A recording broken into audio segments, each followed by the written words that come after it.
You're listening to Soundside. I'm Libby Denkman. So, down here is this one. Whoa! Yeah, so that is the lower I recently jaw. took a trip to the Burke Museum of Natural History and Culture on the University of Washington's campus in Seattle. I was there to meet a guy about some fossils. This is the front end of a snout of one of these really big ones. So that's the nose, those are the incisors, and you can just imagine how big the rest of the skull would have been, maybe a foot or a foot and a half long. That's Christian Sidor, a professor in the UW Department of Biology and curator of Vertebrate Paleontology at the Burke. For the last 18 years, he's been traveling back and forth to Zambia and Tanzania, collecting fossils from the Permian Period. Never heard of it? Well, me either until now. The Permian lasted about 47 million years, and it ended 252 million years ago with the Triassic Period. Sidor has found a lot of Permian specimens. Last month, he and his collaborators co-edited a series of 14 articles on the animals they've discovered during their fieldwork. So I wanted to go check out some of these new, ancient animals. Sidor had prepared a variety of fossils to introduce to me, mainly skulls of different creatures. He begins by holding up one that looks a little like the snout of a saber-toothed tiger, but bigger, like a lot bigger. And what is this called? So this is a type of animal called a Gorgonopsian, and they were the big predators of the late Permian. So they were the big terrestrial carnivores, sort of like the lions of their ecosystem. But of course, this is before lions or any true mammal had ever evolved. This animal specifically, all of these that I've shown you here are from about 255 million years old. So right before the mass extinction that happened at 252. Just at the tail end of the Permian Period. Did you catch what he said there? The Permian Period was a time before mammals. This was also before birds, flowering plants, and even dinosaurs. But Dr. Sidor says you can see the beginnings of mammal-like features in these fossils.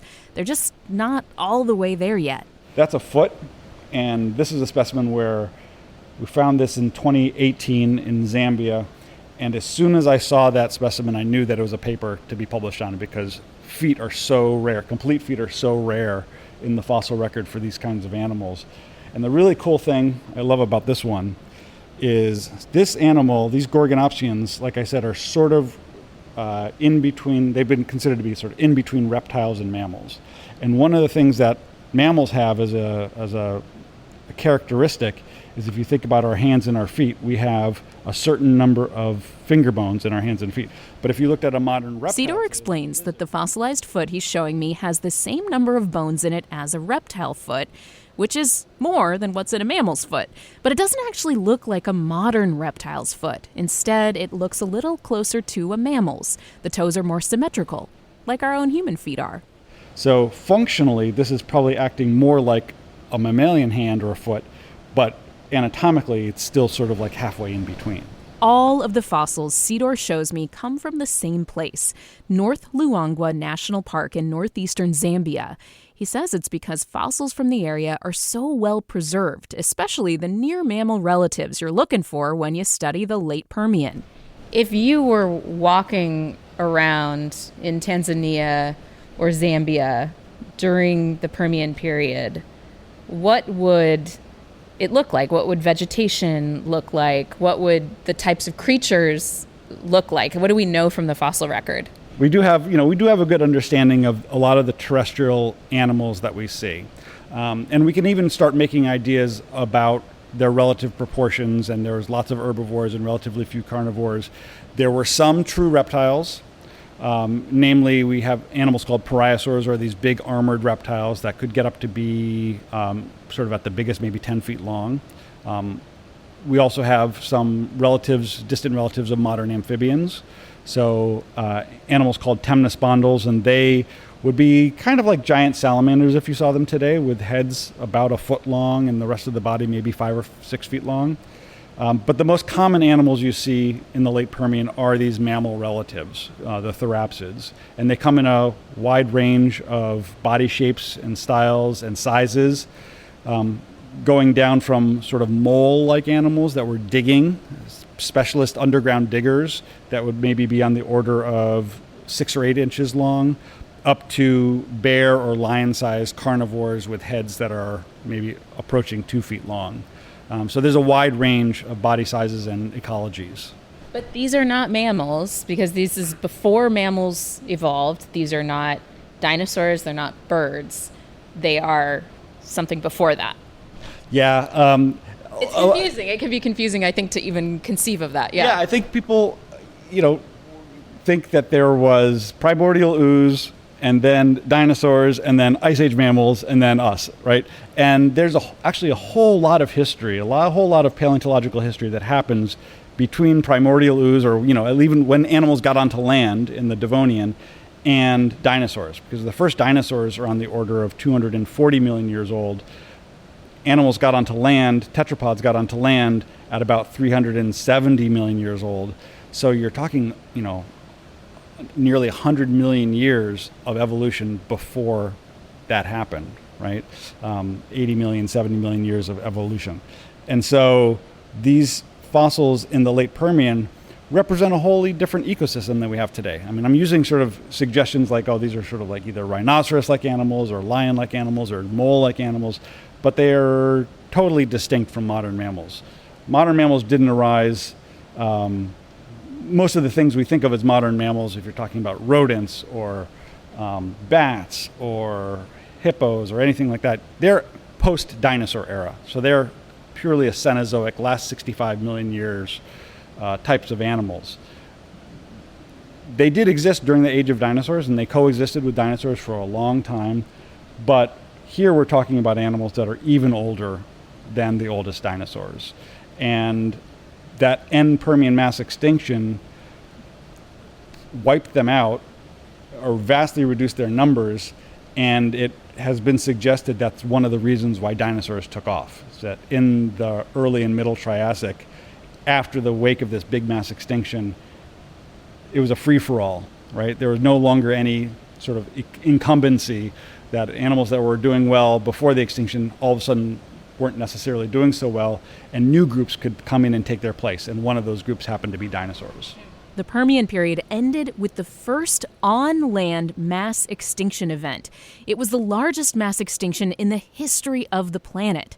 90% of Earth's species died out. So how did all of these creatures in the Permian go extinct? And my follow-up is, how do we avoid that for the current period? Yeah.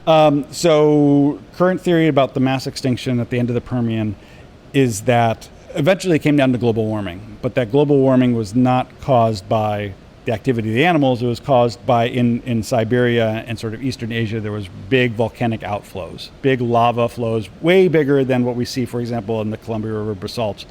And those happened over millions of years, and eventually all of the noxious gases that went into the atmosphere caused greenhouse gas emissions and then had global warming. And that is the theory that led to the eventual extinction at the end of the Permian. The Permian is interesting because at the beginning of the Permian, in the Carboniferous, we were in an ice age. And by the end of the Permian, we had gotten to a mass extinction caused by global warming. People have to realize that we're in an ice age right now. We don't think about it as an ice age, but if you talk to a geologist or a paleontologist, the fact that we have polar ice caps means we're still in an ice age. And most of Earth's history has not been in an ice age. So the end of the Permian into the Triassic was a major transition from a world with polar glaciers to one without. So these animals are documenting what you see before that transition happened. And that transition happened because of the mass extinction and the climate change that happened at the end of the Permian. Sidor and his team have collected around 5,000 fossils total from both Tanzania and Zambia since they began working with the countries in 2007. Prior to his work, most of the fossils found from the Permian were located in South Africa, about 2,500 miles away. And while Sidor focuses on the Permian period, these expeditions have also found fossils ranging from the mid-Permian to the late Triassic period, 201 million years ago. Sidor says that having this fossil record from a completely different part of what was then the supercontinent Pangaea is filling out one of the big holes in the paleontological record.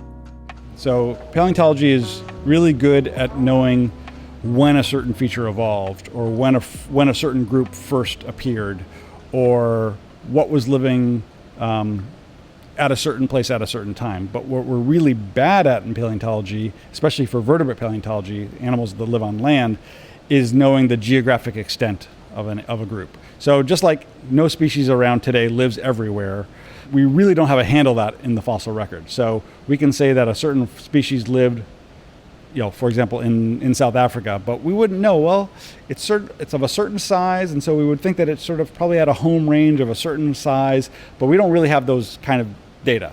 Like a great example I could give you is T-Rex. Everyone knows T-Rex, but T-Rex is really only known from a handful of states, and that's it. You don't see T-Rex in Mexico, you don't see T-Rex in Europe, you don't see T-Rex in Asia, right? It's really well known from Montana and Wyoming and southern Alberta and almost nowhere else. We don't have the geographic range of T-Rex. That's the same thing when you go back, and it probably is even worse when you go back into the Permian, where these animals are more distantly related, and so we don't really have a good understanding of their ecology the way we would for an animal even more recent than something like T-Rex. You got to remember, T-Rex is on the order of 66 million years old, and we're talking about fossils here that are 4 times as old as T-Rex. Yeah. So there are ways in which this is like taking blinders off. Like when you can get this sample from another place during the Permian, you get a bigger data set about what was happening across the world at that time. We're definitely filling in pieces of the puzzle. And the other thing that these fossils in particular from Zambia let us do is have such great detailed anatomy of these fossils. Because of where Zambia was, and that it was a relatively geologically quiet part of Africa at that time, the fossils there have not been subjected to like tectonic forces in the way that, like, for example, around here, right? Mountain building. There was no mountain building happening in the Luango Basin. It was basically these animals got buried in those original rocks or sandstones or mudstones, and they just sat there, and they've happened to be exposed now 250 million years later, and we can access them with this amazing preservation. And so I have one student, for example, working on the maxillary nerve in this animal. So you can Sidor is holding the skull of a creature that looks like a large rodent. Across its cheeks are hundreds of small dots. So you can see, for example, see all these tiny little holes that are on the side of the face? Yeah. Each of those represent a branch of a nerve coming out. And so these fossils CAT scan so beautifully that you can go in and reconstruct all of the branches of the nerve that are inside this bone.